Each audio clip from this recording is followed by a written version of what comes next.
everyone, thanks for visiting my channel. If you are new here, welcome. My name is Carol and I'm the Thrifty Chic Housewife.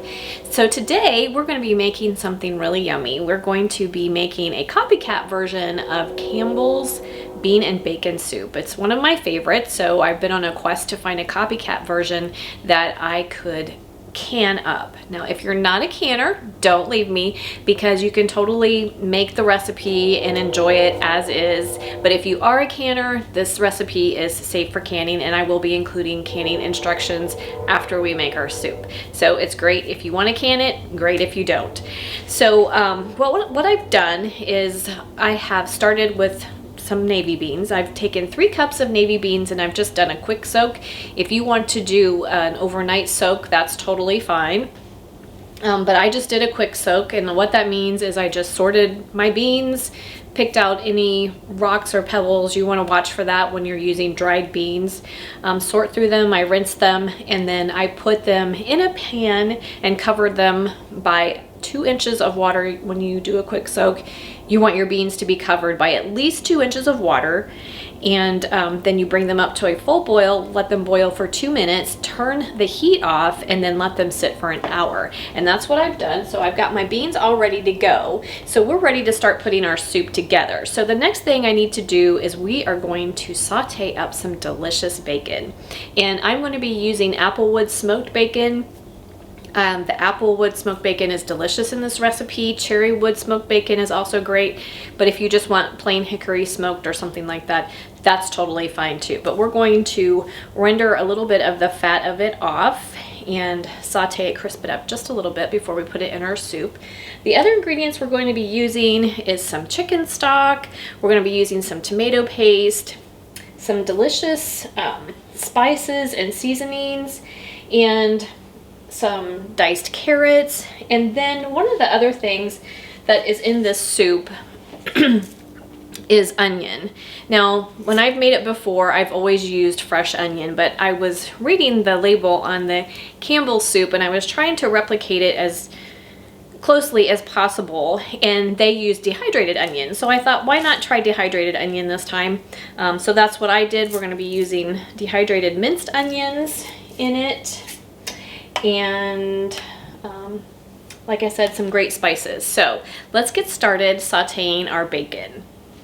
Okay guys, I have a whole pound of thick cut applewood smoked bacon, and I just diced it. And what we're going to do is we're just going to render off some of the fat. I don't necessarily want all that fat in my soup, and it will also help crisp up the bacon a little bit, which will help with the texture during the cooking process. So we're just going to let this hang out in the pan, render off some of the fat, let it cook down just a little bit, and then I'm going to drain it on paper towels, and then we will start putting our soup together.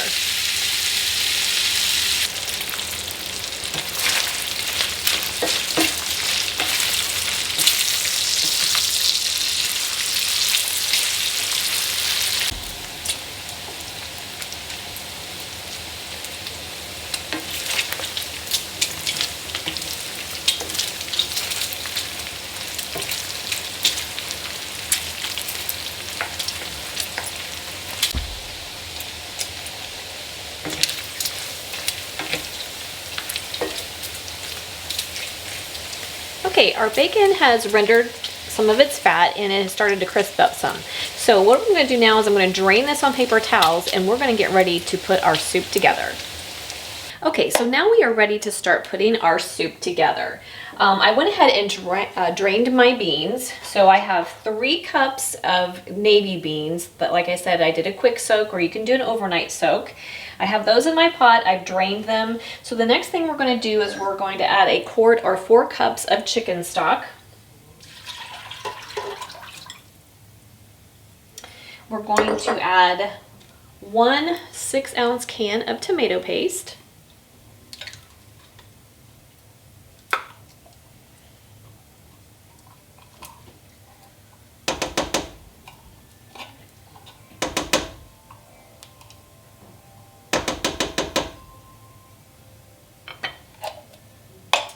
We are going to add 1 cup of diced carrot.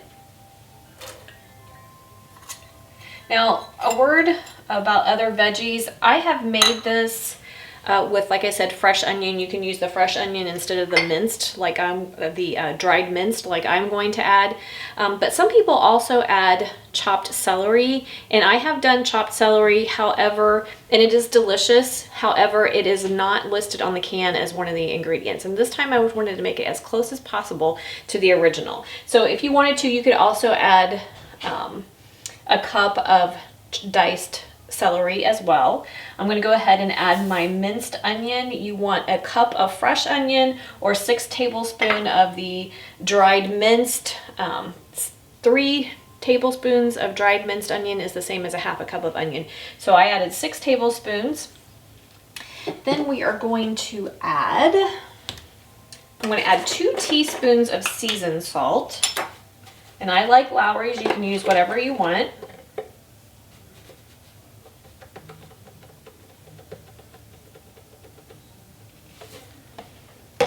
And then I'm also going to add a teaspoon of Old Bay seasoning. And the reason why I'm going to add the Old Bay seasoning is because it is mostly celery salt. And even though celery is not listed as one of the ingredients on the Campbell's can, I still think celery lends a lot of flavor. So I'm going to be using 1 teaspoon of Old Bay seasoning to kind of get the celery flavor in there without actually using celery. And then we're going to add 1 bay leaf. Oops.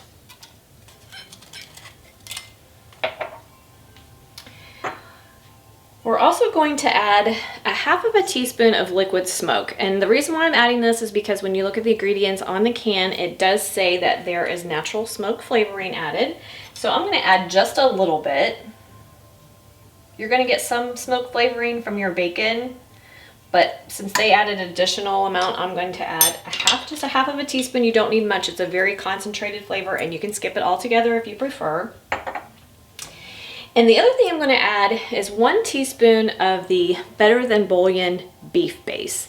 And the reason why I'm adding it is because also on the label of the original Campbell's bean and bacon soup, the last ingredient, I believe, is beef flavoring. So I thought, why not? We're going to jazz it up just a little bit. Plus, if you guys do not keep the Better Than Bouillon on hand, you really should. The chicken, they have chicken, vegetable, and beef, I believe. And they are just wonderful to have in your kitchen just to bump up the flavor of just about anything. And then, last but not least, we're going to add all of our bacon.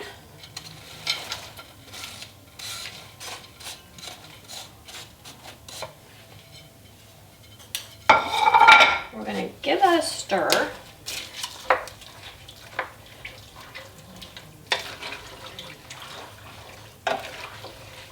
And actually, we are also going to add some water. I'm also going to add 2 cups of water. If you don't want to use the chicken stock, you could use vegetable stock if you prefer, or you can use all water. So we want 6 cups total of liquid. So we're going to give that a stir, and I am going to crank up my heat. I'm going to bring it up to a boil, then reduce it to a simmer, and we're going to let it simmer for 1 hour. So while that's happening, I'm going to get my canner and my jars ready.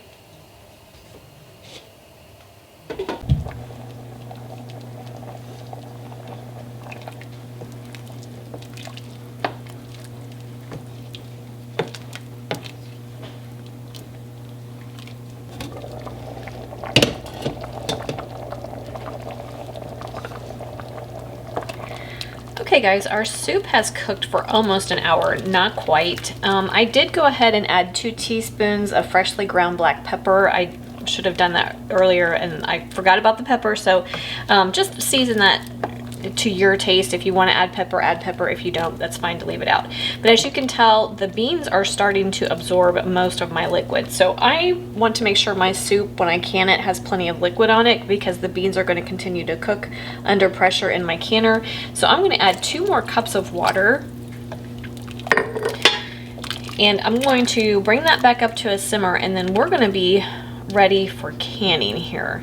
Okay guys, I went ahead and added the additional 2 cups of water to my soup and brought everything back up to a simmer. If you are not going to can this, you're going to want to continue to cook your soup until your beans are very tender and totally done.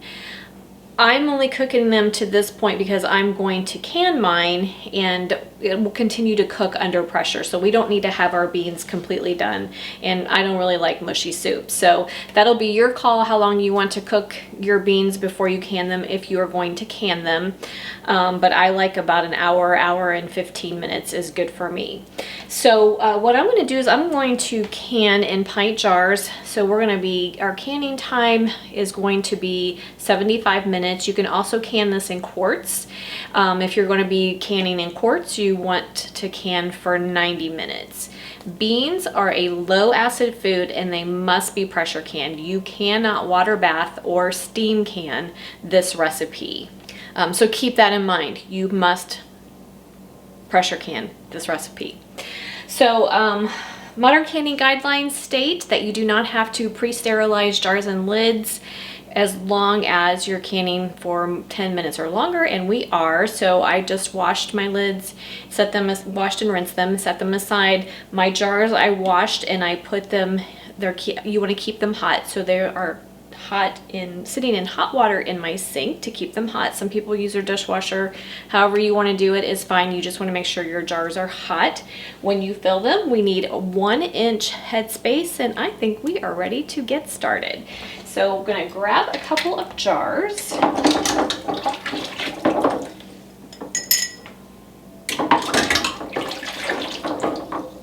This recipe should give us 6 to 7 pints.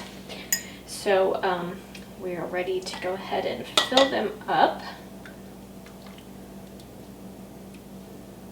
Also, obviously, before you start filling your jars, you want to taste your soup, make sure your spices are where you want them.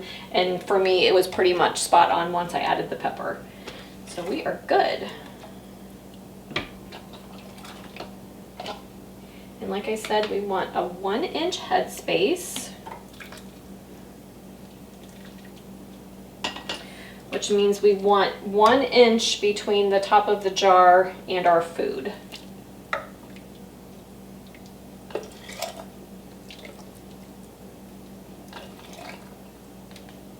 The soup is so good, you guys, it tastes almost exactly like what you get from Campbell's in a jar, but we know everything that's in it.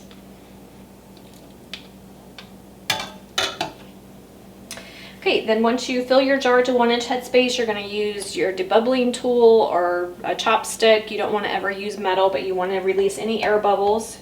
So just kind of poke in your jar. And then you want to make sure that your headspace does remain at 1 inch. Sometimes you have to add a little bit more once you debubble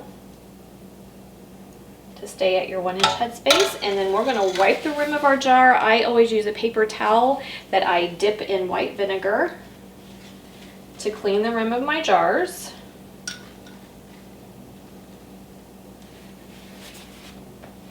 And then we're going to place our lid and add our rings to fingertip tight.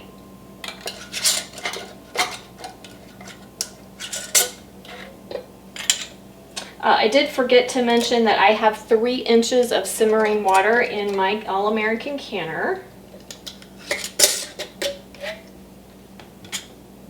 And then we can go ahead and put our jars in our canner. You want to make sure your rack is in the bottom as well. And 2 more jars.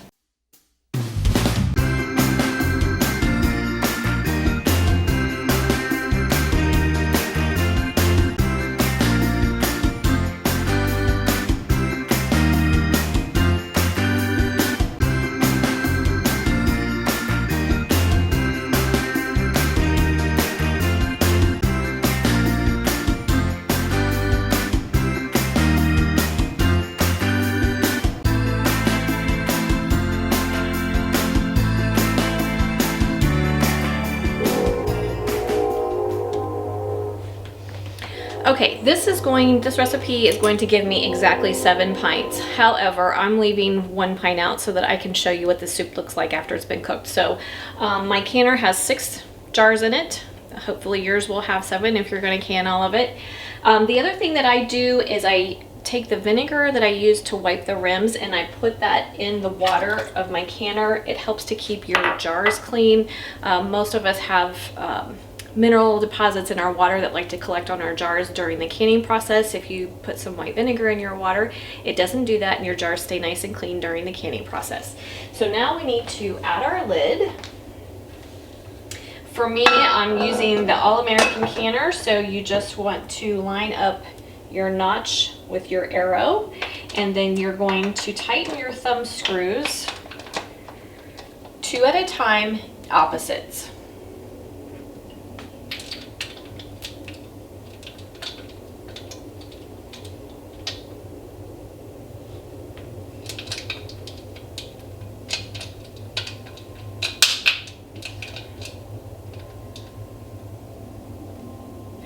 And then we're going to crank up our heat to high.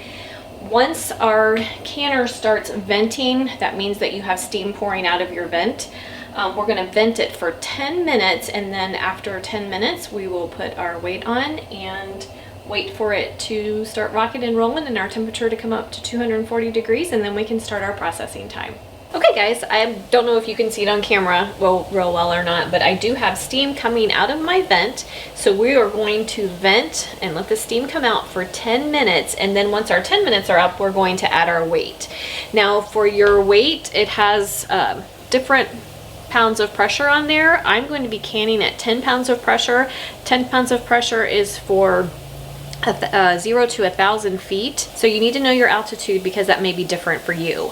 So make sure you check out your altitude before you start canning. Find out what adjustments you need to make for where you live. And when we come back, we're going to add our weight and then get ready to start timing. Okay guys, our 10 minutes are up, so we're ready to add our weight. Again, I'm going to be canning at 10 pounds of pressure. So I'm going to set my weight to 10 pounds. We're going to put that on. We're going to watch our gauge so it comes up to about 240 degrees, and at that point our weight should start rocking and rolling, and then we can start our processing time. Okay guys, we are up to temperature and our weight is rocking and rolling, so that means we can start timing. So I'm going to set my timer for 75 minutes because I'm canning in pints. If you're canning in quarts, your time is going to be 90 minutes. The other thing I wanted to mention is you want to adjust your heat so that your weight is not rocking and rolling continuously the whole time. You want your weight to rock 1 to 3 times a minute. So you need to adjust your heat so that it's not rocking too vigorously. For me, that means about a medium heat for my burner, but you'll have to experiment with your stove to see what that means to you. So you just want to make sure that it rocks 1 to 3 times a minute, and I will bring you back. Okay guys, our processing time is up, so we're going to turn off our heat. And we are going to let our canner return to 0 pressure naturally. Once we get to 0 pressure, we can remove our weight. We're going to wait 5 minutes after we remove our weight and then remove the lid, and then we're going to let our jars cool in our canner for 10 minutes, and then we can see our delicious soup. Okay guys, we are back. Our canner has returned to 0 pressure naturally. So now we're ready to remove our weight. And I'm going to wait 2 to 5 minutes, and then we can go ahead and remove the lid. Once I remove the lid, I'm going to let my jars sit in my canner for about 10 minutes, and then we can remove our jars. So when we get there, I'll bring you back. Okay guys, we are all done. My jars have been sitting in my canner for about 10 minutes, so now they're ready to come out.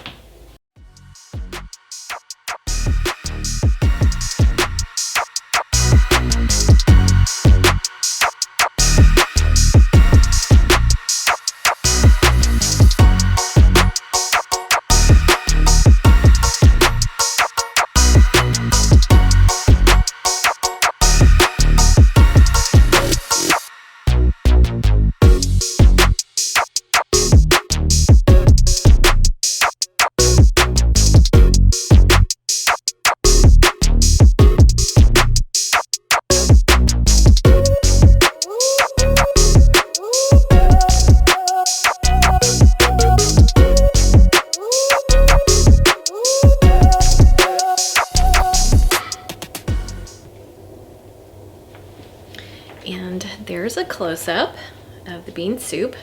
Looks just like Campbell's, but I promise you it tastes just as good, if not better. And we know exactly what went into it. So I did take I had about a pint left in my pan, and I went ahead and cooked it off, just like I told you I would, so that I could show you what the finished soup looks like. And like I said, it looks just like Campbell's. So good. I did end up adding a little bit of more water to the soup. The longer it cooked, the more the beans absorbed the liquid. So as it was cooking, I did end up adding just a little bit more water to it. So for those of you who are not canning it, you'll just want to keep an eye on it as you cook it and see if it needs to add, see if you need to add more water to it. But let's go ahead and give it a taste.